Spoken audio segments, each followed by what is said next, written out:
Maintenant, on vous dit qu'il faut négocier avec les M23. Ok. Pourquoi les Rwandais ne négocient pas avec les FDLR? Encore que les M23 sont armés, ils sont en train de conquérir des espaces chez nous. Mais les FDLR ne sont pas armés au sens où ils représentent une menace contre le Rwanda. Les FDLR n'occupent aucune localité au Rwanda. Pourquoi les Rwandais doivent vous imposer à négocier avec les M23? Vous devez prendre l'engagement de lutter contre les FDLR, mais vous êtes incapable d'imposer aussi aux Rwandais de négocier avec les FDLR. Parce que Paul Kagame a dit que pour eux, lui, ce sont des génocidaires, il ne négociera jamais avec eux. Mais vous avez dit que les M23 étaient les terroristes, c'est une ligne rouge que vous ne traverserez pas. Kagame, lui, ne négocie pas avec les FDLR. Kagame lui dit, pas question de négocier avec les FDLR. Aucun dialogue inter-rwandais. C'est un co ya Rwanda. Et c'est ya Rwanda. À Kofungola, dialogue entre le régime du Rwanda et les FDLR. Ça fait 34 ans ou 35 ans aujourd'hui qu'on vous ressasse cette histoire. FDLR, FDLR, FDLR, FDLR, FDLR, FDLR, FDLR. Les FDLR vous ont dit que nous sommes prêts, nous, à organiser un dialogue politique au Rwanda, nous allons rentrer chez nous. Paul Kagame a dit pas question. Parce qu'il ne négociera jamais avec les FDLR. Négocier avec les FDLR voudrait dire que c'est rentrer dans un processus, dans un schéma qui fera que les FDLR rentrent officiellement au Rwanda et le Rwanda n'aura plus d'arguments à utiliser pour justifier ses mesures défensives chez nous. Mais vous êtes dans des négociations. Vous dites, nous, on a qui bololé na biso. Mon continent biso aza idiot aza bololé. On a qui bololé na ye. Biso toke ko négocier na ba terroriste na biso. Toza tellement ba bololé. Tozo comprendre makambute.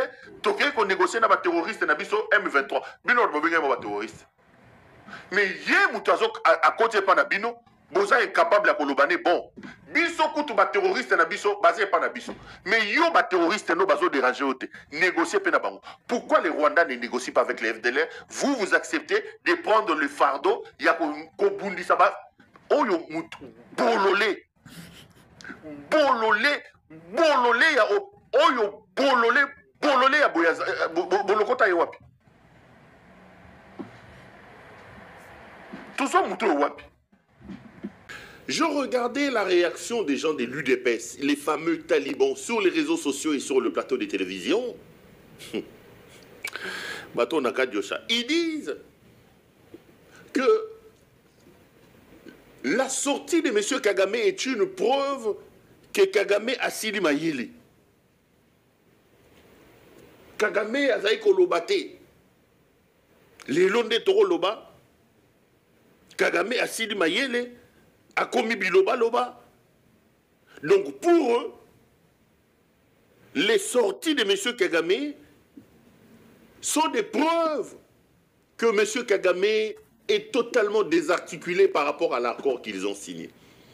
Ils analysent ni le fond, ni la forme, ni la profondeur de toutes les déclarations de Kagame, mais comme ils sont des hommes de Kadiosha, ils disent, voilà, Tokomise biloba loba, Fachi be, Mukwa tombolo be, Yewana komi biloba loba, Fachi abetiye crochet, Fachi abetiye boy. Mais avant boloba na biso nanou que bobetiye crochet, c'est vous, dans votre cas Diosha, qui êtes venu nous dire ici qu'il est décédé. Vous avez dit ici dans vos plateformes, dans vos réseaux sociaux, que ceux qui ont coufité, voilà qui s'abisoye. Ils sont allés chercher un opposant de Paul Kagame qu'ils ont partagé dans ma page Nabangonio surtout, qui a dit que Paul Kagame était décédé. Et j'ai vu les gens commencer à dire, oh non, Akoufi, Nzambe ba Congolais a frappé. Nzamba Mukuna a tindaki ba érosion, a tindaki Bamboula a frappé. Mais maintenant qu'il est ressuscité, commencez d'abord par nous expliquer, est-il devenu Lazare? Qui l'a ressuscité? Par quel mécanisme? Parce que quand nous sommes venus vous dire ici que c'est tout simplement idiot de lier votre vie, de lier l'avenir de votre pays, de votre nation, au Rwanda et à un certain Paul Kagame, que c'est tout simplement idiot de croire que la paix au Congo doit être tributaire à la vie ou à la mort de Paul Kagame, à la volonté ou aux humeurs de Paul Kagame. Lorsque nous sommes venus dire ici à notre peuple qu'on est en train de vous distraire, Kagame n'est pas décédé, vous êtes passé dans les réseaux sociaux dire que nous sommes nous sommes l'armée numérique du Rwanda. C'est ce que vous avez dit. Mais maintenant que Lazare est ressuscité, maintenant que Paul Kagame est sorti, qui l'a ressuscité maintenant? A-t-il rencontré Paul Etienne Tshisekedi Kuna Naliwa Tshisekedi Abimisi et Tonini? Parce que vous avez crié ici qu'il est mort. Commencez d'abord par régler le problème et commencez par revenir par la même voie au Botulaki Makelele pour reconnaître que Zalaki Kadiosha, Paul Kagame a profité, puis visiblement, il est en bonne santé.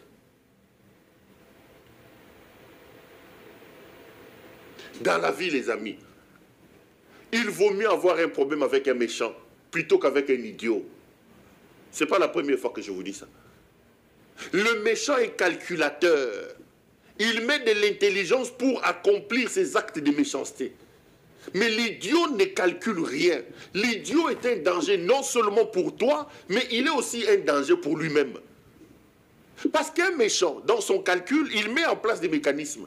Si toi tu mets un peu de mécanisme aussi, la prudence, tu peux le rencontrer sur le plan de l'intelligence et tu peux t'en écarter. Mais un idiot, il est idiot qu'il fait des choses qui sont nuisibles et pour lui et pour autrui, mais lui il ne s'en rend pas compte. Ce sont les idiots là, les talibans, en commençant par leur chef, l'idiocrate et le Mutengele Kawabolumbu. Ils vous font faire des choses, ils vous font dire des choses que vous ne maîtrisez pas. Il lie l'avenir d'un peuple, l'avenir d'une nation, à un individu qui s'appelle Paul Kagame. C'est quoi il y a bossé couché, il y a Koufaki, à Sekundengeni, Bokunda qui est wap.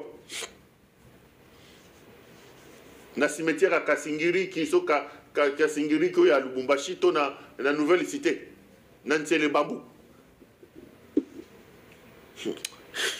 Des aventuriers. Des aventuriers. J'en viens au dialogue et à ce que M. Paul Kagame dit. Kagame a fait une conférence de presse hier que moi je qualifie d'action renversant totalement, la table de l'accord qu'ils ont signé aux États-Unis d'Amérique. Ici, sur ce plateau, je fais des émissions dans lesquelles je vous ai expliqué que la République s'est piégée, que M. Mutengele Kawabolumbu, dans son inintelligence, non seulement qu'il a vendu la République, mais il s'est aussi tiré une balle à la jambe avec cet accord. Je vous ai dit ici que cet accord n'a rien d'accord de paix. C'est un accord commercial et le Congo est perdant sur toute la ligne. Le Rwanda est le grand vainqueur et le grand gagnant de cette affaire. Ils sont venus, ils ont crié, ils ont raconté des choses. Les amis, l'accord soi-disant de paix qu'eux ils sont en train de fêter à Kinshasa a été signé le 27 juillet. L'accord a été signé le 27 juillet. Aujourd'hui, nous sommes le 5 juillet. Donc, il y a une semaine seulement, cet accord a été signé. Une semaine après la signature de l'accord, M. Paul Kagame fait une conférence de presse. Les amis, rien dans ce que Paul Kagame dit est de nature à rassurer les Congolais et surtout à dégager une atmosphère de paix. Je vous dis toujours ici, lorsque sur le plan de la diplomatie, vous signez des accords de paix, lorsque sur le plan interne ou externe, vous optez pour la paix, il y a des actions de dégel qui sont posées, qui démontrent de la part des belligérants la volonté de pouvoir aller vers la paix. J'ai donné ici un exemple un jour dans une émission. Laurent Désiré Kabila, il se sépare des Rwandais en 98, le 2 août, la guerre est lancée. Il lance la politique de la guerre retournera d'où elle a commencé. Il vous dit la guerre sera longue et populaire. Laurent Désiré Kabila, 20 ans guériste, passez-moi ces néologismes, a véritablement décidé de faire la guerre. Lorsqu'il est assassiné en 2001, son fils Kabila, à 29 ans, prend le pouvoir. Kabila va faire basculer la politique des résolutions de la crise. Joseph Kabila estime que la guerre ne va pas résoudre le problème. Lui met la casquette pacifiste pour trouver la paix. Qu'est-ce que Kabila fait? Il pose des actions de dégel. Toute la campagne, toutes les actions qu'il pose étaient des actions de nature à envoyer des signaux positifs aux belligérants de sa volonté et de sa détermination à amener la paix. Kabila va ouvrir le bureau du facilitateur Massiré, que son père avait fermé et même chassé du Congo. Kabila va prendre tous les faucons des vats en guerre laissés par son père, les Gaïta Kakouji, les Moïse Congolo, les Babimbaï et tout ce monde-là. Il va écarter tout ce monde-là de la gestion du pouvoir. Kabila va ouvrir, autoriser les partis politiques à fonctionner, alors qu'à l'époque de son père, tous les partis politiques étaient suspendus. Il va prendre son bâton de pèlerin, il va faire le tour du monde pour rassurer dans son discours, dans les actions qu'il pose, que c'est un homme de paix, qu'il veut la paix, et tout le monde sera rassuré au point de se retrouver à Sun City, de signer l'accord de Sun City qui aboutira à la mise en place d'un gouvernement de 1+4 qui va nous amener les institutions que nous avons aujourd'hui. Donc, lorsque les belligérants qui se livrent à une guerre, qui sont dans une situation de belligérance, décident de s'engager dans le chemin de la paix, de part et d'autre, les discours, les actions des dégels sont posées pour démontrer effectivement que ces gens veulent la paix. Expliquez-moi, comment on peut signer un accord le 27 juin, 7 jours ou une semaine après la signature de cet accord, un acteur majeur comme Kagame, comme le Rwanda, organise une conférence de presse dans laquelle il vient tenir un tel discours. Donc il prend la table et il renverse. Qu'est-ce que Kagame dit? Kagame dit dans sa conférence de presse que celui qui est président de la République démocratique du Congo aujourd'hui est un imposteur. Vous pensez que dans la philosophie de quelqu'un qui est dans la logique de la paix, de quelqu'un qui sait qu'il a signé un accord de paix avec un pays, 7 jours ou 6 jours après la signature de l'accord, il peut venir tenir un tel discours devant le média. Il dit que c'est un imposteur qui est à la tête du pays. Quelqu'un qui n'a jamais gagné les élections. Il dit qu'on lui a donné le pouvoir comme un cadeau et il cite même les personnes qui étaient là. Le président Al-Sisi de l'Égypte, le président Uhuru Kenyatta du Kenya et le président Cyril Ramaphosa d'Afrique du Sud. Donc celui-là, c'est un imposteur. Et il va loin. Il dit qu'en 2018, l'imposteur reçoit les pouvoirs comme un cadeau et en 2023, il organise une fausse élection pour continuer une continuité. C'est Kagame qui parle, c'était hier. Et il aborde la question de l'accord, je reviendrai. Je vous démontre d'abord le caractère belliqueux de son discours qui démontre effectivement que nous ne sommes pas dans une logique de paix, que c'est idiot, que c'est inintelligent de croire que l'accord que vous avez signé aux États-Unis va convaincre le Rwanda et va ramener la paix dans votre pays.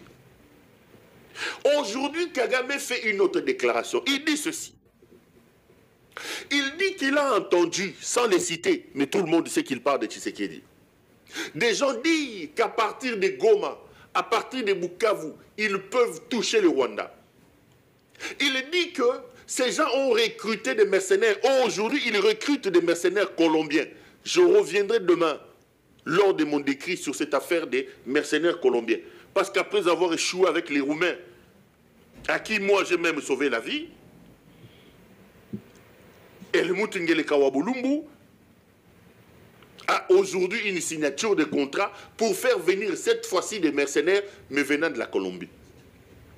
Alors Kagame dit qu'il a entendu certaines personnes dire qu'à partir de Goma, ils peuvent toucher Kigali, qu'ils peuvent faire décoller des drones. Et il dit ceci: pour la sécurité du Rwanda, il n'écoutera personne. Il dit, eux, ils parlent de loin, mais moi, je suis capable de partir d'ici, de combattre et de marcher pendant 2000 km pour aller les prendre là où ils sont. Vous, vous dites que vous pouvez les toucher à partir de Goma. Il répond, il dit non, moi je peux quitter ici, je parcours 2000 km pour aller le prendre là où il est. C'est lui qui nous a dit qu'à la moindre escarmouche, je déclare la guerre. Il n'a jamais déclaré la guerre. C'est lui qui nous a dit, lisez sur mes lèvres, un seul mort, pas deux, un seul, n'a toujours pas comptabilisé un seul mort. C'est lui qui nous a dit,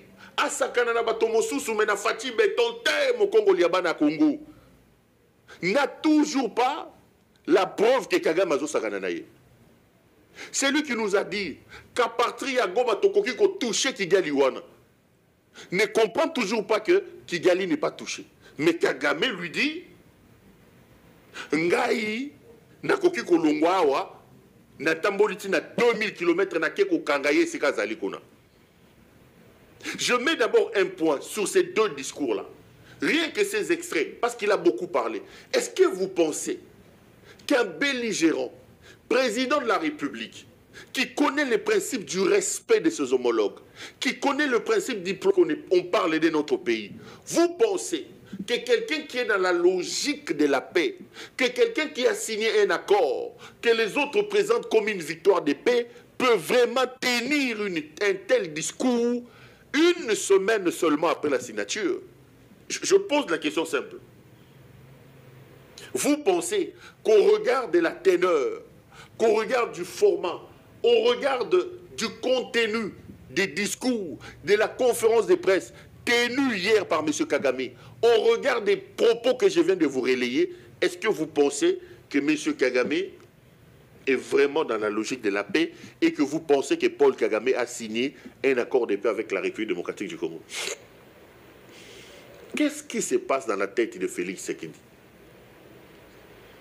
Qu'est-ce qui se passe dans la tête de ce malade? Maintenant, j'en viens à l'accord de paix. Kagame dit, lors de sa conférence de presse, le Rwanda ne fera rien. Le Rwanda ne lèvera pas ses mesures défensives si le Congo ne neutralise pas les FDLR qui sont des génocidaires et qui représentent une menace pour le Rwanda. On revient à la même chose, à la case de départ, des choses que j'ai évoquées ici. Lorsque je vous ai dit que cet accord n'apportera pas la paix, lorsque je vous ai dit qu'Ngeleka s'est fait piéger, Kagame a rappelé hier deux choses lorsqu'il évoque l'accord. La première, il dit que pour lui, il ne négociera pas la paix et la sécurité du Rwanda. Ce n'est pas négociable.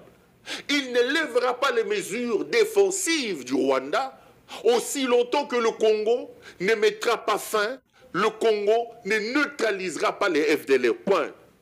Je me regarde ici. Je regarde Nyakeru qui est assise là, qui me regarde.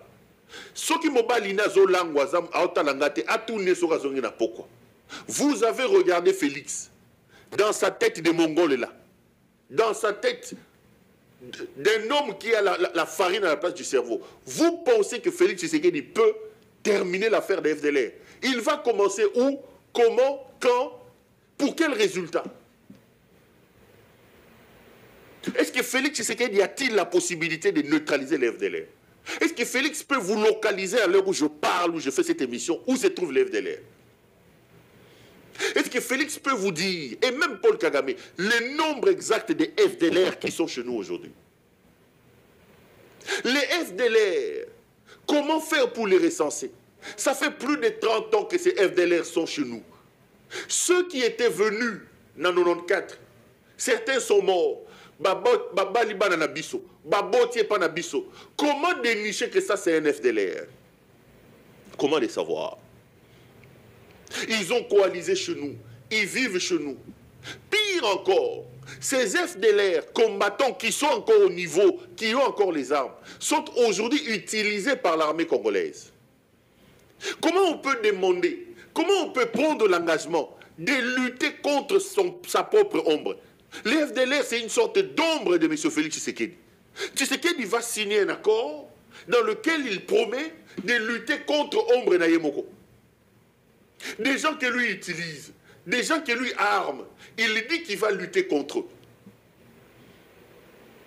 Et aujourd'hui, le Rwanda pose ça comme problème. Le Rwanda vous dit, moi, je ne transige pas sur des questions de ma sécurité, je ne lève pas mes mesures défensives aussi longtemps que Tshisekedi n'aura pas neutralisé les FDLR. Avec quelle armée Tshisekedi va-t-il neutraliser les FDLR? John Tchibangu, Christian Daiwel, qui? Quelle armée? Où se trouvent les FDLR? Et d'ailleurs, les FDLR, si tant est qu'il y en a, sont aujourd'hui dans des territoires contrôlés par la rébellion. Comment Tshisekedi pouvait-il prendre l'engagement de lutter contre les FDLR réputés occuper des endroits sous territoire du M23 soutenu par le Rwanda? Tshisekedi, dans son intelligence et dans sa diplomatie idiote, ne pouvait-il pas s'accrocher en disant au Paul Kagame, mais les FDLR sont sous contrôle des gens que toi tu soutiens? Si véritablement les FDLR étaient un problème, le Rwanda peut faire traverser 7 à 12 000 hommes pour combattre l'armée régulière et ne pas aller combattre les FDLR. Si les Rwandais battent l'armée régulière, avec les Burundais, les Sud-Africains, les mercenaires, le ceci, le Rwanda réussit à repousser cette armée. Ça veut dire que si véritablement le point d'achoppement, le véritable objectif du Rwanda, c'était la neutralisation des FDLR, puisque les FDLR sont sous contrôle, sont dans des territoires contrôlés par les M23, soutenus par le Rwanda peut vraiment facilement battre en retraite et tuer ces FDLR. Parce que le Rwanda bat une dizaine d'armées. Tshisekedi soutenu par l'Afrique du Sud, soutenu par la Tanzanie, soutenu par les Burundi, soutenu par les mercenaires, soutenu par les Wazalendo, soutenu par les FDLR, le Rwanda, derrière les M23, bat Tshisekedi et le fait fuir de Goma. C'est seulement les FDLR. Donc si les Rwandais veulent neutraliser les FDLR, qui se retrouvent dans des territoires sous contrôle du M23, le Rwanda va le faire. En réalité, le FDLR est un argument. Le FDLR était... Parce que même dans le fond, ce n'est pas la première fois que je vous l'ai dit. Même dans le fond, le FDLR ne représente aucune menace pour le Rwanda aujourd'hui.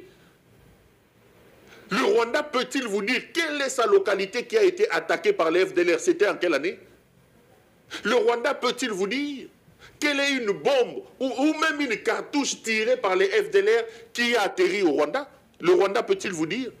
Les FDLR tuent une menace, c'est chez nous qu'ils volent, c'est chez nous qu'ils détruisent, c'est chez nous qu'ils pillent, c'est chez nous qu'ils violent. Les FDLR sont une menace pour le Congo aujourd'hui et non pas pour le Rwanda. Comment nous, dans notre diplomatie, nous n'avons pas réussi à faire reconnaître la présence du Rwanda chez nous, alors que nous avons le rapport des experts des Nations Unies. Un autre rapport venait de sortir, confirmant que les Rwandais sont chez nous.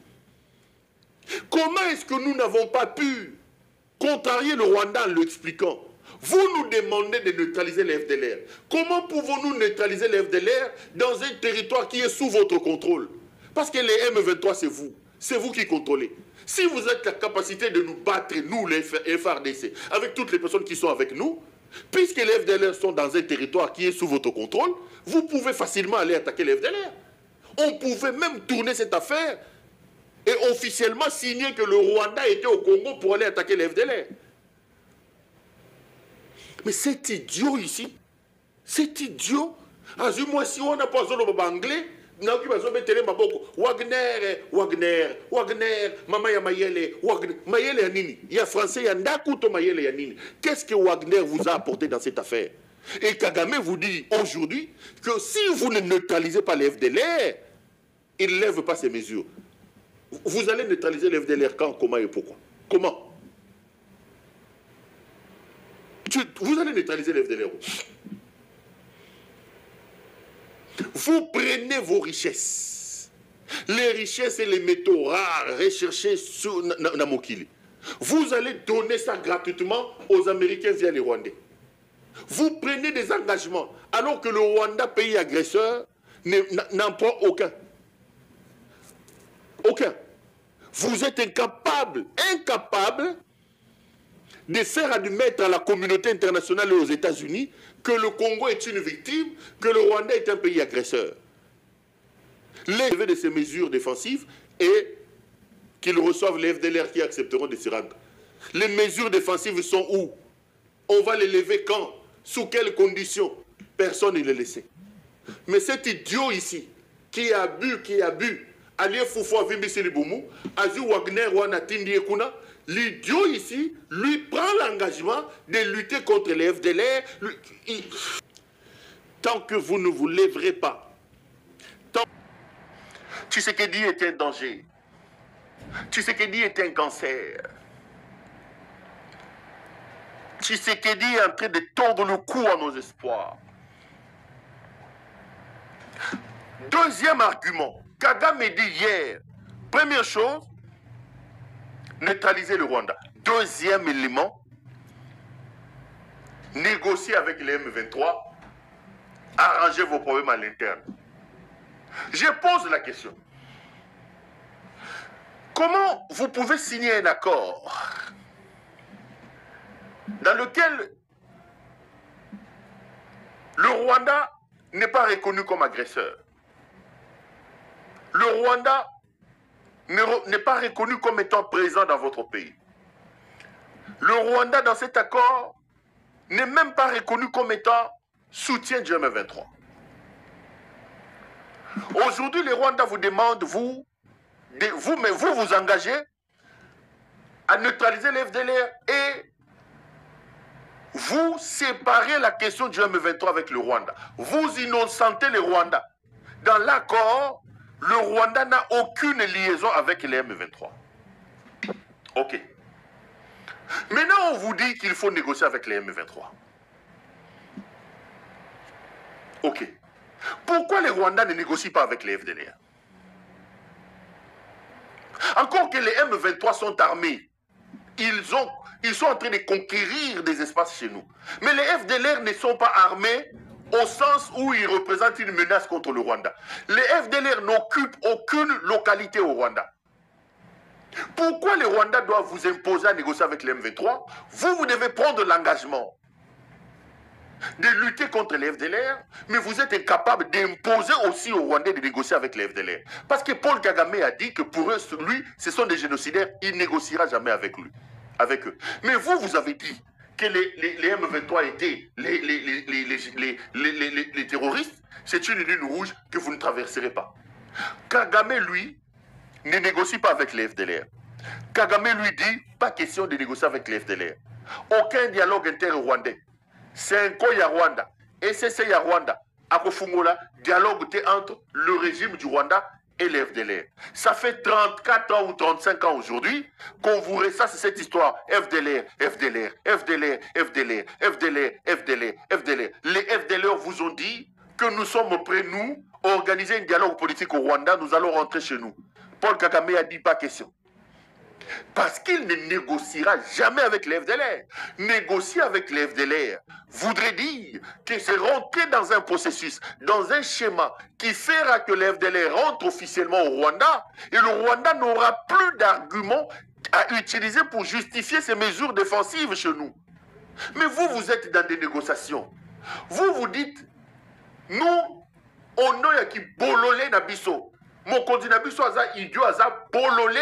On a qui bololé na ye. Biso toke ko négocier na ba terroriste na biso. Toza tellement ba bololé. Tozo comprendre makambute. Toke ko négocier na ba terroriste na biso M23. Bino bobenga ba terroriste. Mais ye mutazo à côté pa na bino. boza incapable à kolobane bon. Biso kutu ba terroriste na biso, basé pas na biso. Mais yo ba terroriste no bazo déranger ote. Négocier pe na bango. Pourquoi les Rwandais ne négocient pas avec les FDLR? Vous acceptez de prendre le fardeau, ya ko bundi saba. Oyo mutu bololé. Bololé, bololé ya oyo bololé ya boyaza bolokota yewapi. Tout ça mutu yewapi. Bonjour mutu yewapi.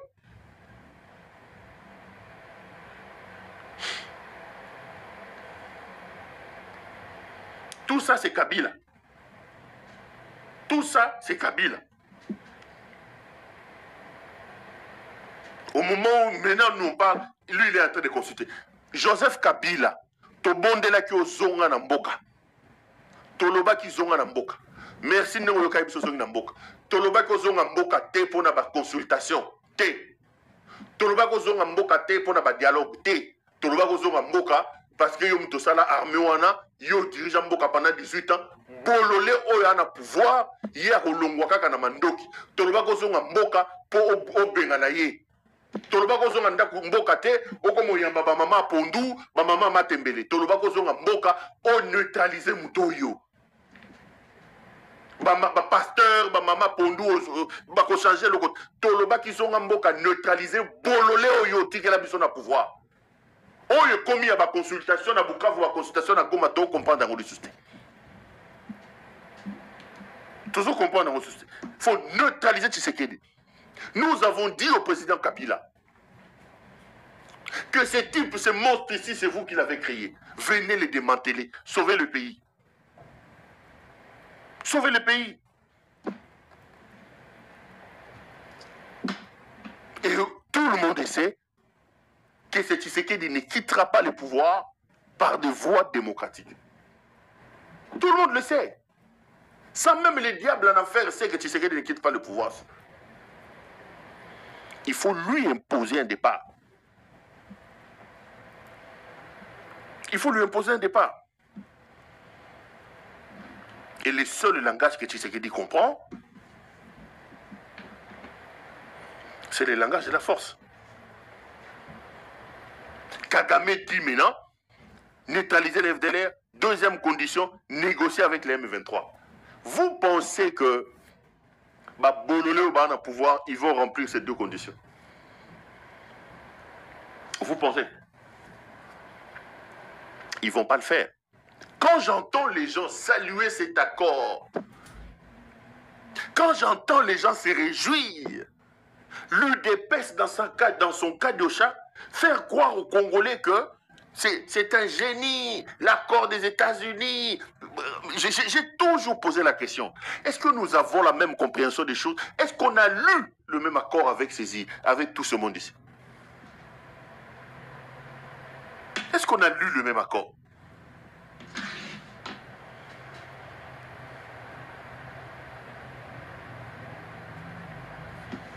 C'est compliqué, les amis. Ce que je vous dis vient corroborer toutes les analyses que j'ai faites au lendemain de cet accord bidon qu'Helmut Ngeleka-Wabulumbu a signé. Là, Paul Kagame vient de prendre la table. Il a renversé la table de cet accord. Il a tout renversé. Et croyez-moi, je vous l'ai dit et je vous le répète, que cet accord ne va résoudre aucun problème. Aucun problème ne sera résolu par cet accord.